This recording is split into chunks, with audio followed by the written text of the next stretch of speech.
Saya kasih lagi contoh supaya Bapak ini mau menjadi polisi yang bersyukur.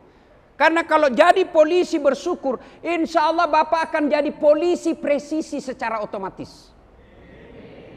Biar dikasih sekolah PIM apa, PIM ini, PIM sampai ini, kader-kader ini. Tapi kalau Bapak tidak pandai bersyukur jadi polisi, tidak mungkin Bapak bisa menjadi polisi yang presisi. Seorang daeng becak kena godaan setan, pengaruhnya sedikit. Tapi kalau seorang polisi kena godaan setan, dampaknya besar. Maka inilah sebabnya perlu diadakan ceramah di tempat ini. Bukan berarti polisi tidak dipercaya, cuma polisi sangat membutuhkan tausiah. Saya kasih contoh. Bapak Ibu saudara-saudara sekalian, ini handphone. Ini handphone 1 tera, masih baru.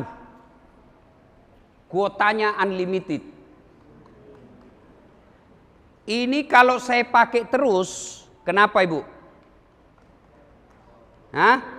Kalau saya pakai terus kenapa? Lowbat. Kalau lowbat diapain?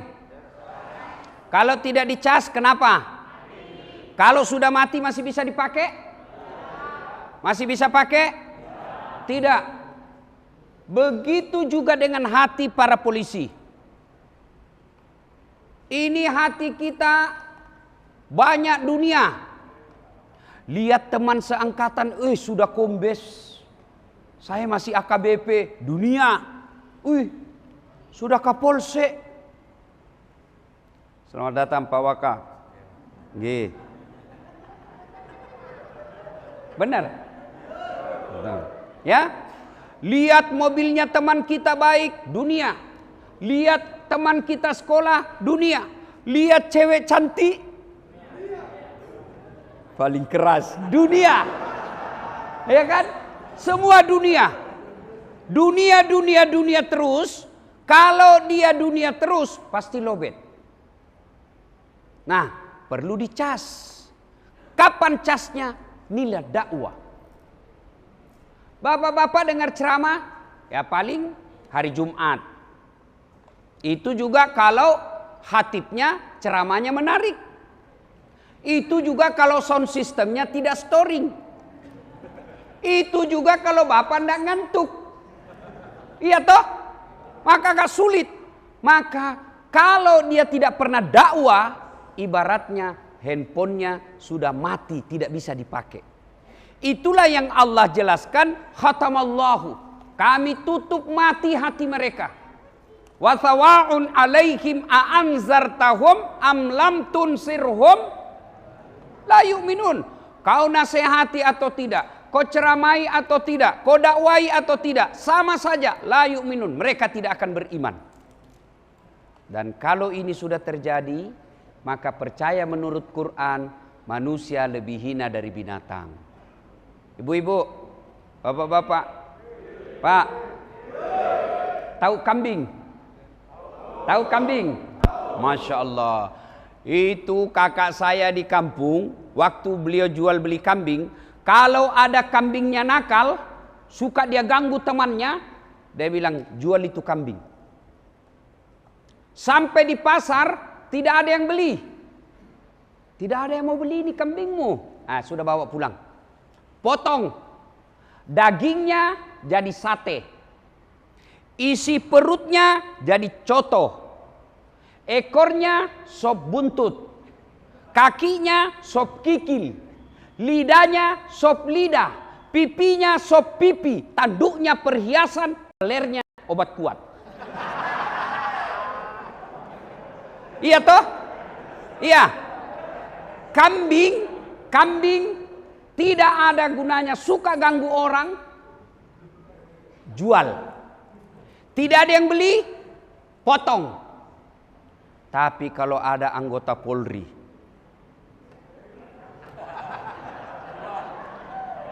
suka nipu, pura-pura mempersulit keadaan, cipta kondisi.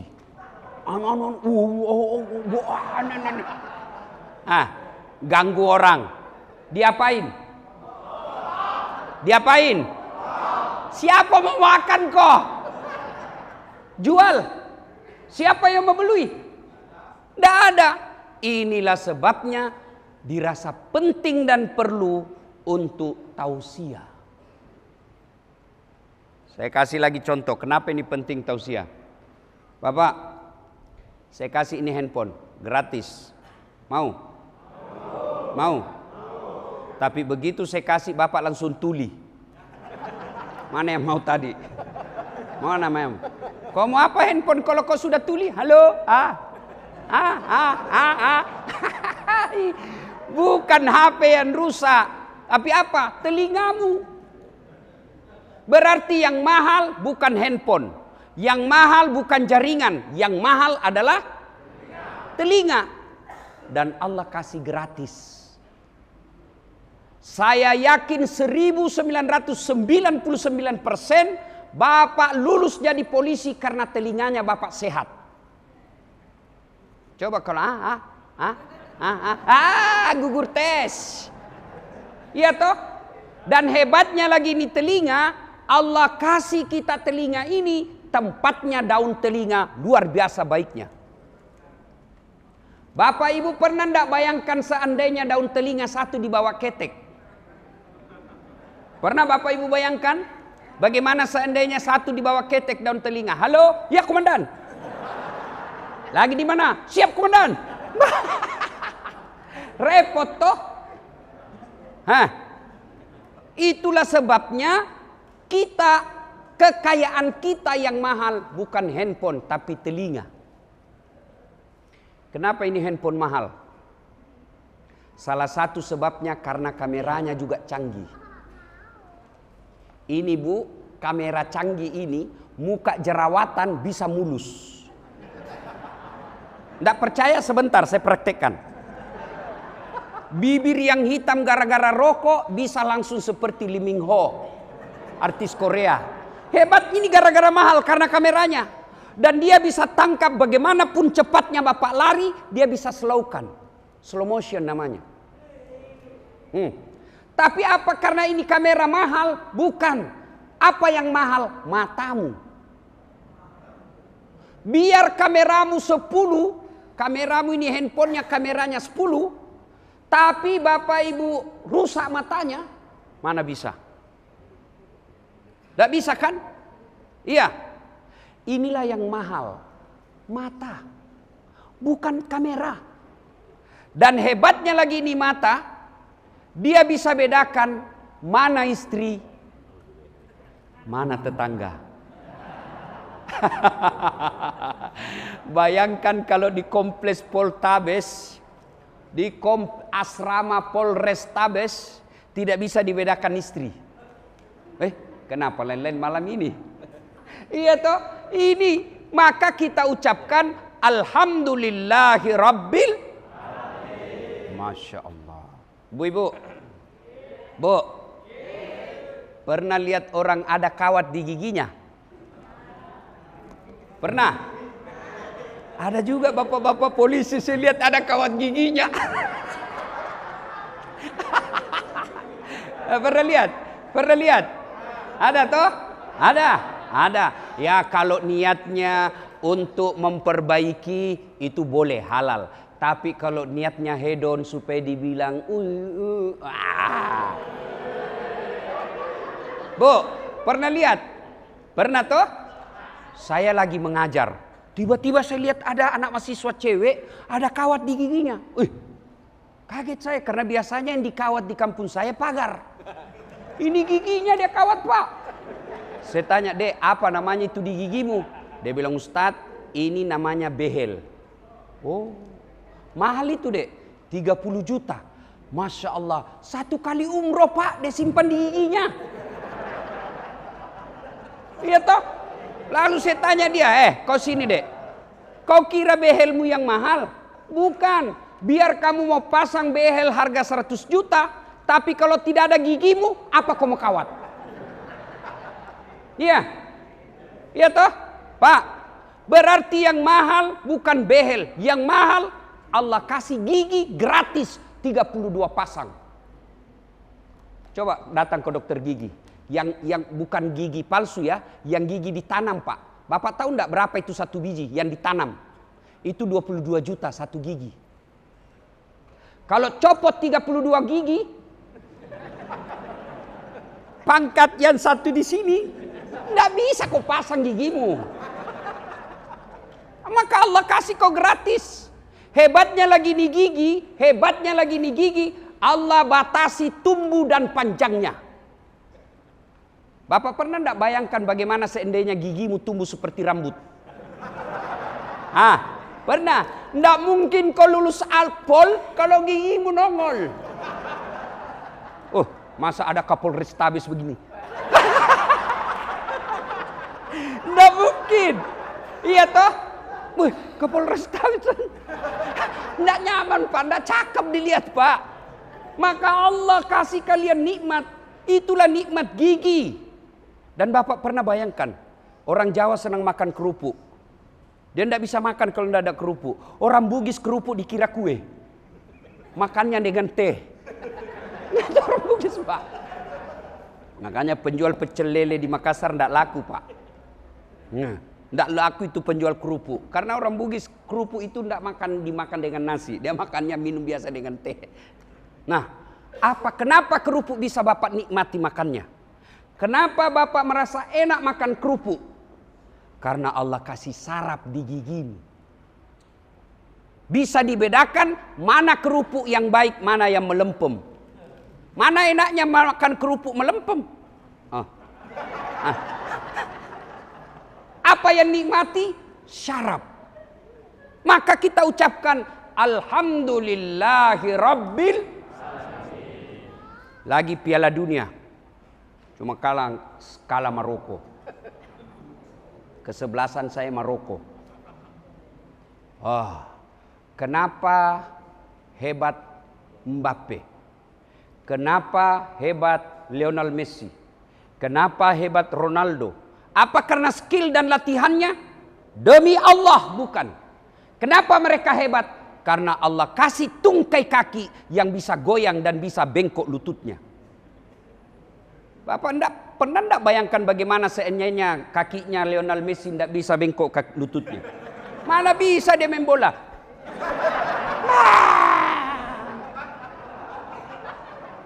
Ya, maka kita ucapkan Alhamdulillahi Rabbil.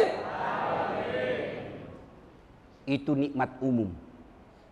Sekarang nikmat sebagai polisi. Bapak pernah enggak pikirkan enaknya ini menjadi polisi Pak? Di jalan raya Bapak kalau pakai polisi, mana ada yang mau lambung Bapak? Mikir dia Pak, mana takut dia Pak? Saya aja dokter, kalau lihat mobil polisi, mikir saya mendahuluinya Pak. Apalagi kalau dia sudah pop. Mati kita ini. Pasal bahaya lagi nih Pak. Iya toh? Maka Bapak bersyukur kepada Allah. Ribuan bahkan jutaan yang mau jadi penduduk Indonesia ini, yang mau jadi polisi, tapi Allah pilih bapak-bapak yang Allah amanahi menjadi polisi. Saya tanya Bapak Ibu, ini yang selalu saya bilang nikmat baju coklat. Pak Kapolrestabes bisa enggak pakai peci seperti saya? Bisa. Bisa enggak Pak Kapolrestabes pakai baju gamis seperti ini? Makin cakep dia Pak, kalau ke masjid pakai gamis makin sungkan orang, makin segan. Bisa enggak Kapolrestabes pakai serban? Bisa. Tapi bisa enggak Ustadz Dasat Latif pakai bajunya Kapolrestabes? Kombes, langsung kau dituduh polisi gadungan. Viral se-Indonesia, ternyata ini Ustaz penipu. Itulah nikmat. Saudaraku para polisi, kalian boleh pakai gamis. Tapi kami para ulama tidak bisa memakai pangkat-pangkat seperti Bapak. Itu nikmat. Maka bersyukur. Alhamdulillahi Rabbil. Itulah sebabnya kita harus bersyukur kepada Allah. Karena berapa nikmat yang Allah berikan kepada kita. Tidak bisa diuangkan. Saya kasih lagi contoh supaya Bapak ini mau menjadi polisi yang bersyukur. Karena kalau jadi polisi bersyukur, insya Allah Bapak akan jadi polisi presisi secara otomatis. Biar dikasih sekolah PIM apa, PIM ini, PIM sampai ini kader-kader ini. Tapi kalau Bapak tidak pandai bersyukur jadi polisi, tidak mungkin Bapak bisa menjadi polisi yang presisi. Maka kuncinya bersyukur. Saya kasih lagi contoh. Bapak dikasih mobil Mercy, harga 4 miliar, gratis. Mau Pak? Mau. Tapi begitu Bapak dikasih langsung lumpuh, tidak bisa gerak. Mana yang mau tadi? Itulah sebabnya selalu disindir dalam Al-Quran. Fabi ayyi ala'i rabbikuma tukatsiban. Dasat. Pak Kapolrestabes. Pak Waka. Nikmat mana lagi yang kau kufuri? Nih nikmat.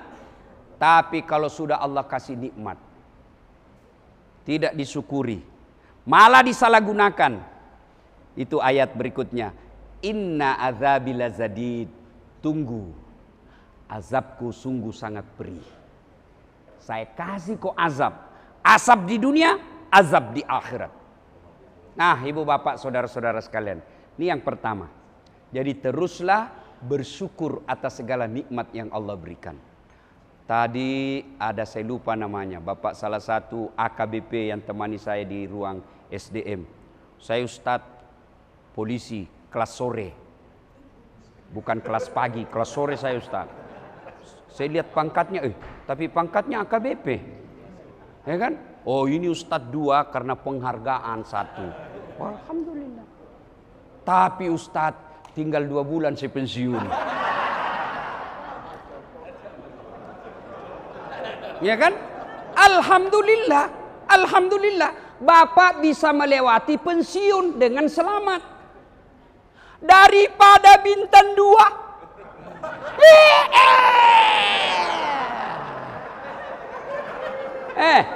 Bintang 2 bos.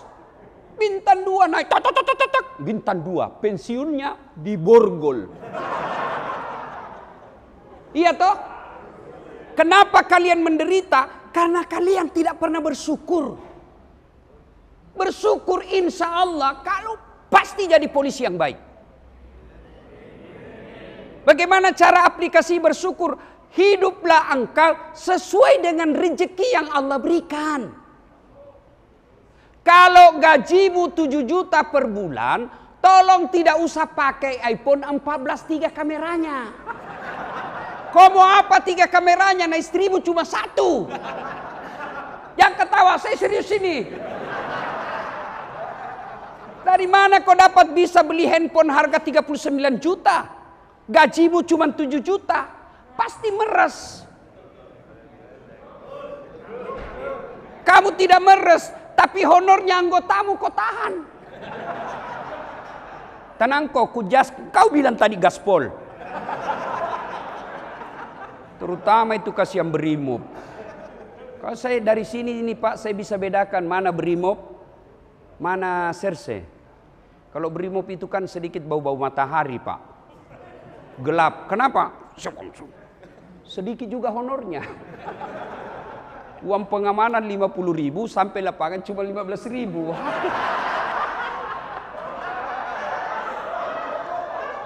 Bos. Apa boleh buat kita sebagai anak buah? Tidak mungkin kita bisa lawan komandan.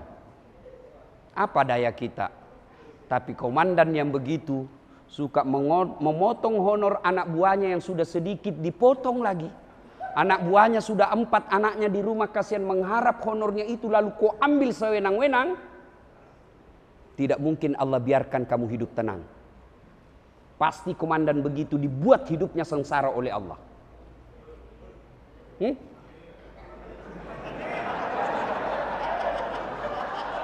Oh, bayangkan Pak, pelan-pelan aminnya, pelan-pelan. Bayangkan anggota Brimob 100 yang dipotong, 100 mulut yang doakan, tambah istrinya, tambah anaknya, 300 yang doakan. Mana Allah tidak bergetar arasnya Allah kalau didoakan orang seperti itu. Maka dia bilang, makan kok, makan kok, makan kok.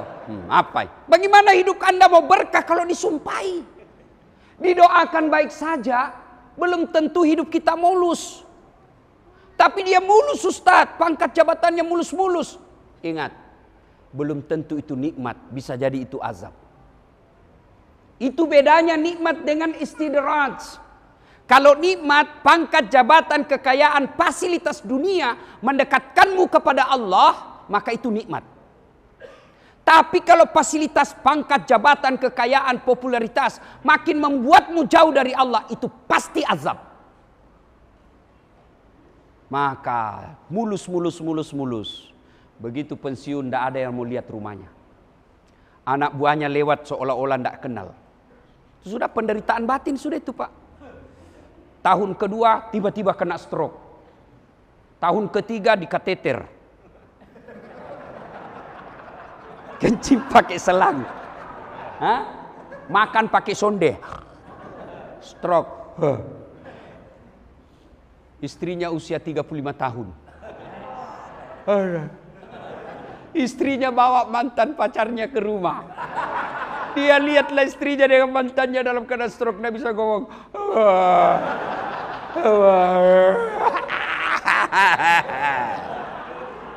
Apa sebabnya? Karena kalian tidak bersyukur. Kalau kalian mensyukuri nikmat yang Allah berikan, insya Allah hidupmu pasti tenang. Orang tenang bukan karena pangkat jabatan. Orang tenang bukan karena banyaknya duit. Orang tenang bukan karena populer. Saya bisa rasakan, dulu saya berpikir enak setelah populer. Oh ternyata setelah populer seperti sekarang Pak, kadangkala saya jengkel. Lalu kenapa orang bisa tenang? Karena ada rasa syukur dalam hatinya. Bayangkan kalau kita dari bandara Pak lagi capek, mau istirahat sejenak, datang ibu-ibu, selfie dulu Ustaz, selfie dulu. Baru selfie-nya terlalu dekat dengan lubang hidung. Karena ada juga ibu-ibu yang belum tahu selfie Ustaz, selfie. Jauh-jauh ibu, supaya bukan lubang hidung dilihat ini orang. Supaya saya tidak jengkel, saya lalu bawa kesyukuran. Alhamdulillah, berapa banyak orang mau selfie tapi tidak dilayani. Saya Allah minta, sudah syukur pasti tenang. Maka resep syukur itulah membuat Bapak pasti tenang. Gaji 10 juta, hiduplah gaya hidupmu 8 juta, 2 juta masih bisa untuk kebaikan. Tapi gaji 10 juta, gaya hidup 17 juta, pasti tidak bisa bahagia. Resep pertama, bersyukur. Yang kedua, tidak ada pekerjaan yang tidak ada risiko. Tidak ada pekerjaan yang tidak ada tantangan dan hambatannya. Bapak pikir jadi ustadz tidak ada masalah? Oh, masalah Pak. Apa masalah bagi ustadz saya sekarang? Jarang di rumah. Istri saya selalu komplain. Belum 24 jam, kau pergi lagi. Belum sempat peluk-peluk, jalan lagi. Maka begitu menghadapi masalah ini, resepnya 2. Ista'inu bis-sabri was-shalah. Sabar, perbaiki solatmu, saya yang selesaikan itu masalahmu. Jadi bapak-bapak polisi, ketika ada masalah, apakah itu dari senior, ada yang mau ngambil jabatan kita, difitnah kiri kanan, bapak tidak usah cari muka. Cari muka capek, melelahkan. Saya dapat ilmu dari Pak Kapolrestabes tadi. Satlantas, kalau polisi lalu lintas itu katanya habis bulu-bulu tangannya. Kenapa? Selalu begini. Mohon petunjuk komandan. Petunjuk komandan. Itu kalau serse begini, siap Pak, siap Pak, siap. Tidak usah Pak cari muka sama komandan, pasti capek. Bapak cari muka sama Kapolrestabes, berapa lama Kapolrestabes tugas di sini? Bapak cari muka sama jenderal, berapa lama jenderalmu bertahan? Pasti pensiun. Tapi kalau Bapak ista'inu bis-sabri was-shalah, itu janji Allah, bukan janji kampanye. Janji Allah. Saya yang selesaikan itu masalahmu. Jadi begitu ada pekerjaan kita sudah konsisten, sudah bekerja dengan baik, tupoksi kita lakukan. Ternyata ada orang sentimen, dia berusaha menjatuhkan Bapak. Perbaiki sholat. Bagaimana hidup mau tenang kalau yang punya hidup kita jauhi? Saya kasih contoh Pak. Saya baik dengan Pak Kapolres Tabes. Saya datang ke Surabaya. Assalamualaikum Komandan. Waalaikumsalam Ustaz. Apa ini Ustaz? Saya di Surabaya Ustaz. Komandan, mau jalan-jalan ini keliling-keliling. Oh saya lagi di Jakarta Ustaz, di Mabes nih. Tapi tenang, aman. Pak Kapolres Tabes telepon ajudan. Ajudan, siap Komandan. Itu ada Ustaz Dasad di Juanda, kau jemput. Bawakan mobil, full tangki, jangan lupa kasih pembeli oleh-oleh. Siap Komandan. Setengah jam kemudian datang ajudan, bawa mobil lengkap dengan pembeli oleh-oleh. Selesai masalah saya. Kenapa? Saya akrab sama yang punya Surabaya setengah. Ya toh? Datanglah orang dari Sulawesi. Tidak pernah kenal Kapolres Tabes, tidak pernah ketemu, tidak pernah dengar namanya. Tiba-tiba, Assalamualaikum Komandan. Waalaikumsalam. Boleh pinjam mobilnya Komandan? Siapa ditelepon? Bukan ajudan, Kasat Resre. Tangkap itu. Tukang tipu pasti itu. Tangkap dia, tangkap tukang tipu itu. Begitu juga dalam hidup ini. Bapak tidak pernah sholat. Sholat cuma hari Jumat. Itu pun paling terlambat datang, paling cepat pulang. Orang khotbah Bapak tidur. Wah. Begitu bangun, aliran apa ini? Tidak ada khotbahnya. Bukan aliran apa, kau yang tidur. Beleng-beleng. Tiba-tiba kena mutasi. Non-job. Dia berdoa, ya Allah. Saya disalimi ya Allah. Ya Allah. Tolonglah saya ya Allah. Saya sudah capek hidup begini ya Allah. Allah katakan, malaikat, karena dia sudah capek sekali cabut nyawanya. Ya, maka sedulur-sedulur, sholatlah. Perbaiki sholat Pak. Cari muka sama manusia, capek. 3 tahun kita mengabdi dengan baik. Hanya kesalahan yang 2 jam, dia lupa yang 3 tahun. Itu manusia. Tapi kepada Allah kalau Bapak, kecil buat Allah kasih kau dunia, kecil. Siapa sangka Kapolda kita sekarang yang sekarang? Siapa sangka? Kalau Allah mau, Allah gampangkan segala urusanmu. Maka lebih baik kau perbaiki sholatmu daripada kau cari muka.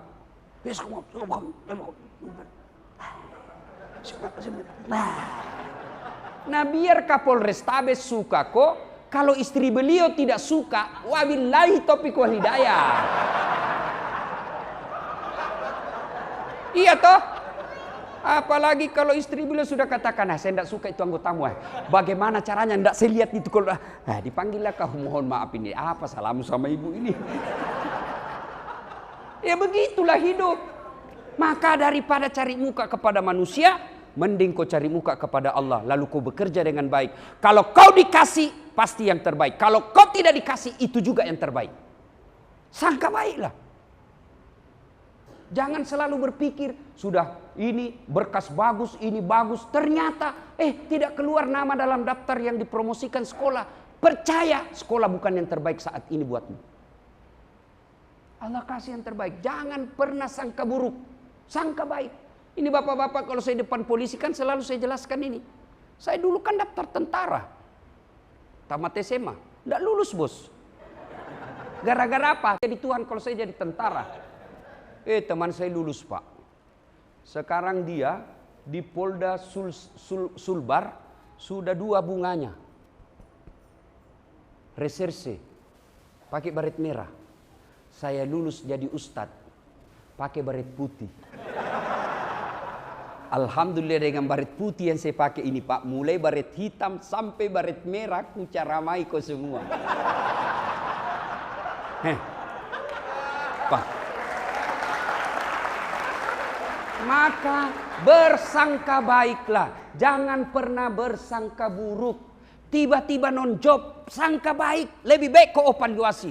Oh, pantas saya nakal selama ini. Oh, pantas saya tidak bersinergi selama ini. Jangan bawa ke negatif, bawa ke positif. Hah? Tidak ada pekerjaan yang tidak ada tantangan dan cobaannya. Polisi, bapak polisi baik, tapi datang teman SD-mu. Tolonglah, kau tong yang diandalkan di sini. Pakai bisa kau bantukan saya? Bayangkan kalau kita berteman dari SD, teman sekelas lagi SMP, teman sekelas lagi SMA. Tiba-tiba dia ada masalah, dia datang minta tolong. Dan kita sebenarnya pada posisi penentu. Itu pasti datang dia bawakan masalah. Masalahnya selesai, dia datang ke kita. Kita yang jadi masalah. Itulah hidup. Maka solusinya, 1, sabar. 2, perbaiki sholatmu. Istri suka ngomel, biar pangkat tinggi, biar ulama, kalau dia tidak tahu ilmu sabar, tidak mungkin dia bisa bahagia dalam rumah tangga. Nih, ibu-ibu di belakang tuh. Kalau dia ngomel, tidak perlu kau bayangkan bagaimana cara menjelaskannya. Ini juga kita laki-laki yang tidak adil. Bikin salah tapi tidak mau ketahuan, cerita mati itu. Biar kau rahasiakan, namanya aib, suatu saat pasti ketahuan. Dan tidak adil dan tidak sportifnya kita, begitu ketahuan kesalahan kita, tidak mau kalau istri marah. Bagaimana ceritanya? Kalau dia marah dan ketahuan memang kita salah, sudah. Innalillahi wa inna ilaihi raji'un. Sabar sayangku, segalanya datang dari Allah. Segalanya akan kembali kepada Allah. Innalillahi. Ya sayangku, kamu itu waktu menikah dengan saya, akpol, itu takdir baikmu. Kan dalam Islam itu ada rukun iman. Satu di antaranya percaya kepada qada dan qadar. Takdir baik dan takdir buruk. Takdir baiknya kau nikahi saya. Takdir buruknya kau tahu saya berselingkuh. Itu takdir buruk itu.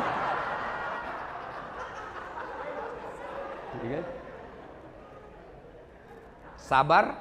2, perbaiki sholat. Saya sholat Ustadz. Betul bapak sholat tapi tidak ikhlas. Mana buktinya tidak ikhlas? Sholat pakaian seadanya. Kalau bapak tahu hari Jumat, betul-betul cinta kepada Allah, di ruang kita ada tempat untuk pakaian ganti, tidak ada salahnya, tidak repot juga. Bapak belum masuk waktu duhur, 10 menit jam 12, bapak masuk bersih-bersihkan badan, pakai baju putih karena itu sunnah. Tidak mampu kita bawa, inilah saya heran. Baju gamis dia tidak mampu bawa, sepeda dia bisa bawa ke kantornya, Pak. Ya kan? Nah, saya sholat Ustadz. Betul bapak sholat, tapi main-main. Mana buktinya? Coba lihat kalau bapak sholat. Sholat seadanya toh.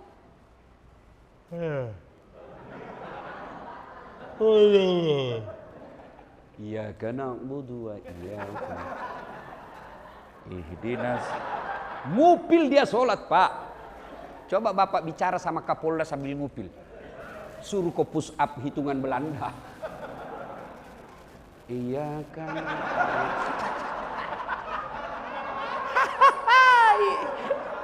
Ya kan? Sholat kayak ndak makan 2 hari, Pak.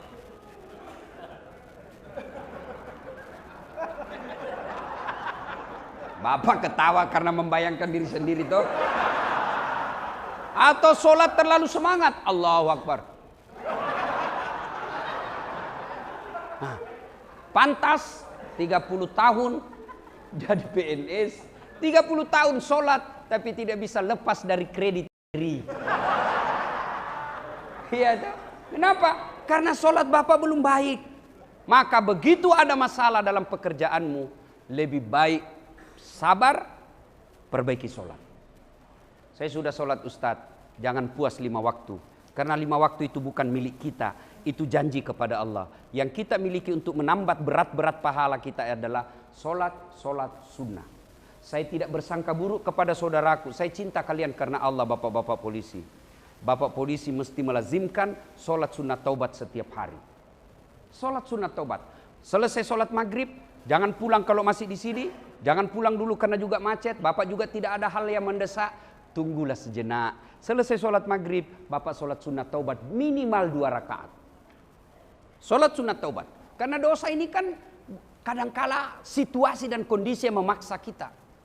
Maka saya mau sholat sunat taubat, ya silakan. Caranya, bacaannya sama sholat sunnah yang lain, tinggal beda niat.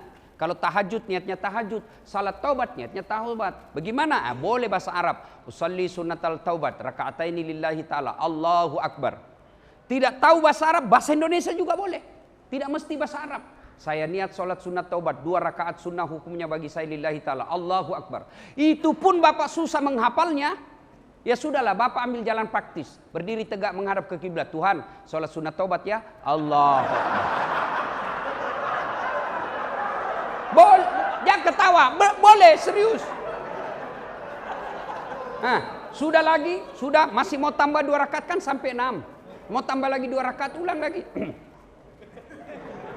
Tuhan, masih seperti yang tadi. Allah.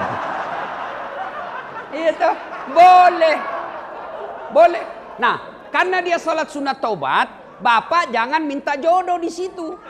Karena dia sholat sunat taubat, Bapak tidak minta rezeki di situ. Namanya sholat taubat, kita minta taubat. Ya Allah yang maha pengampun. Begitu caranya. Jangan ya Allah yang maha kaya, ampunilah saya. Tidak nyambung. Ya Allah yang maha pengampun, ampuni dosa dan kesalahan saya. Saya khilaf tadi ya Allah. Saya hilap ya Allah, saya pegang tangannya sekretarisku, dia pegang pula saya ya Allah. Akhirnya kami berpegang-peganglah ya Allah. Saya hilap ya Allah, saya hilap. Ampuni dosa dan kesalahanku. Yang lebih penting dari itu, ya Allah, Rabbana la tusik qulubana ba'da is hadaitana wa hab lana min ladunka rahmah. Berikan saya kesanggupan dan kemampuan untuk tidak mengulangnya. Karena tanpa pertolongan dari Allah, biasanya kita ulang lagi. Tapi saya taubat Ustaz, ulang taubat lagi. Apa salah? Oh, datang anak muda. Ya Rasulullah, saya pendosa. Nabi katakan taubat kok. Saya ulangi, taubat kok. Saya ulang lagi, taubat. Banyak dosaku ya Rasul. Ampunan Allah jauh lebih banyak. Maka saudaraku para polisi Republik Indonesia, saya cinta kalian karena Allah. Amalkanlah ini. Selesai sholat maghrib, tunggu sejenak, sholat 2 rakaat namanya sholat sunnah taubat. Banyak yang ingin kita sampaikan, tapi waktu jualah yang membatasi kita. Insya Allah lain waktu dan kesempatan kita akan lanjutkan. Mudah-mudahan undangan di tempat ini membawa manfaat buat saya dan buat kita semua. Jika ada kata yang tidak berkenan, mohon dimaafkan. Usikum wa nafsi bitaqwallah. Assalamualaikum warahmatullahi wabarakatuh.